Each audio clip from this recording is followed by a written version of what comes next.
Welcome to part 5 of Holiness is Required to Walk in Kingdom Power and Authority. In part 4, we talked about how important it is to develop good character and make sure that our motives are reflecting God's innermost being. Today, we will deal briefly with God's innermost being so that we can become a reflection of Him in everything we do.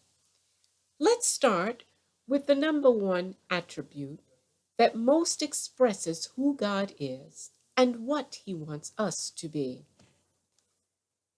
Let's turn to 1 John 4, verse 7 through 8, and it says, "Dear friends, let us love one another, for love has its origin in God, and everyone who loves has become a child of God and is beginning to know God." Verse 8, "He who is destitute of love has never had any knowledge of God, because God is love." Let's pause here for a moment. Verse 8 says, "He who is destitute of love has never had any knowledge of God." One has to know God in order to manifest the exaltation of his being. One must be full of love. What is love anyway? Is it just a warm feeling? Let us briefly look at a few aspects of love. We just read in verse 8 that God is love. Well, in the Greek, the usage of this word is agape from G26 and G25. Love, that is, affection or benevolence, specifically plural, a love feast, feast of charity or charitability, referring to all of mankind. And G25 says agapeo, to love. And in a social or moral sense, both of these, agape and agapeo, are describing God's love as referred to in this particular scripture. The two are very much related to each other. The first one, agape, being mostly dealing with the heart, and agapeo is dealing with the head or the mind, of the head, I should say.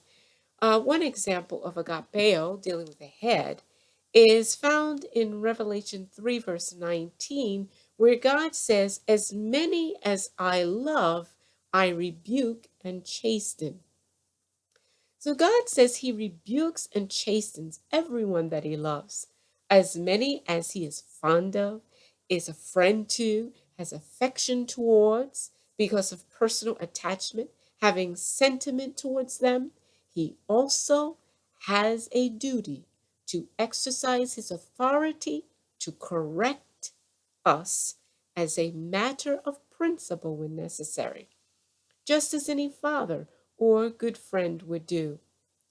This is related to moral love, or love in a moral sense. And that's just one aspect of God's love. Let's look at another aspect of God's love that is reciprocal in nature. Turn to Psalm 91, verse 14. And it says, "Because he hath set his love upon me, therefore will I deliver him. I will set him on high, because he has known my name." Now, this is dealing with man who sets his love upon God. And God's response to that is that he will deliver him. Let's look at "because he had set his love." So this type of love is called koshak. It's a primitive root meaning to cling, that is, join to, delight in, have a delight, have a desire, set in love. So that is what man does to God. So let's rephrase this part of the verse to include the definitions. Because man clings to, is joined to me, referring to God, in love, delights in me, has a desire for me, God says, I will deliver him from all of these troubles and terrors. And the troubles and terrors he's talking about are all listed from verse 2 to verse 13, and you can read that later. And further, he says, God says, because he, meaning man, has known my, meaning God, my name. All right. What does it mean to know his name? Let's deal with that part. Well, when you look up know in the Hebrew, it is the word yada, which is a primitive root, meaning to know, properly ascertained by seeing, to acknowledge, to be acquainted with, to advise or be aware of, to comprehend, to cause to discern, endued with, familiar friend, to feel and have knowledge of, to make known, to be learned, perceive, to regard and have respect for, to skillfully show, or to teach, to tell, to understand. So these are all action words that deal with to know. So to know his name, to know God's name. So let's encompass all of the definitions. To know God's name is to know him by seeing him, by acknowledging and being acquainted with him. To know him is to answer when he calls, to be aware of his presence when he's around, to comprehend and consider what he says, to declare his greatness and who he is.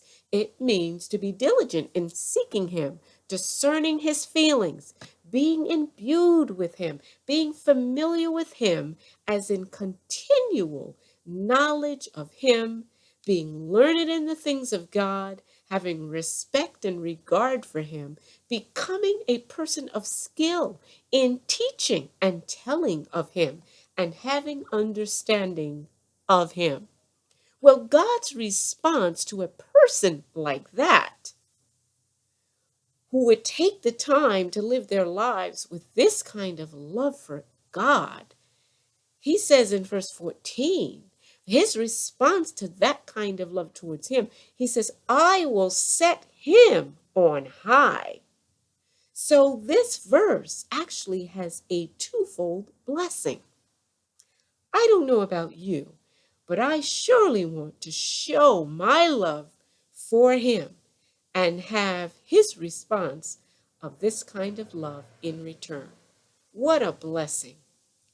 So, my dear friends, let us love one another, for love has its origin in God, and everyone who loves has become a child of God and is beginning to know God. Well, that's all we can cover today.